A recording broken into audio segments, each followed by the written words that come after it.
How Mission Impossible Dead Reckoning pulls off that epic train scene.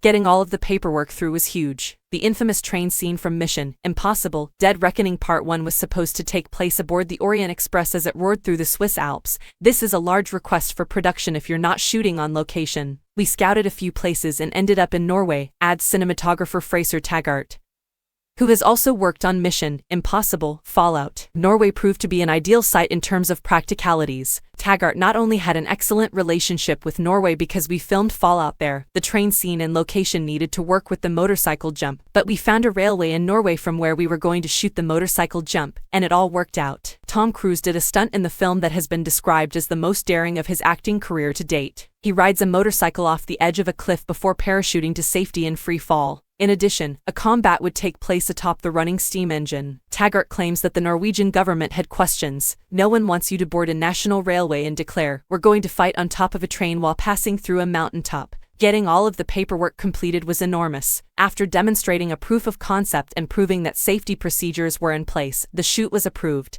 Taggart's main issue was figuring out how to make the motorbike jump in combat work. Furthermore, Taggart did not want the picture to have a Hollywood aesthetic. The low lighting in the environment helped him get the grittier appearance he was going for. One decision was to not shoot on film. While prior films had been shot on 35mm, it was not going to happen this time around. He says, "We'd have to halt the train every 2 minutes to restock. We'd need 200 feet magazines for the cameras. On digital, they could have shot for 30 minutes 40 minutes. There were hydraulic rigs that could tilt up to 30 degrees to make the combat scene look realistic, so gravity affected everyone." Taggart explains, "It's still quite risky because you're so far up. However, to make it practical, the cameras are placed 1 to 150 feet in the air." When it was time for action, Taggart says, "I saw Hayley Atwell on the first take, and she sprinted on the massive tilting contraption. She just leaped at the end to land on the second wagon, but then fades out of view from the camera." He goes on to say, "She was obviously buzzing with adrenaline, and I remember Tom saying, 'You fooing did that, girl, that was brilliant.'"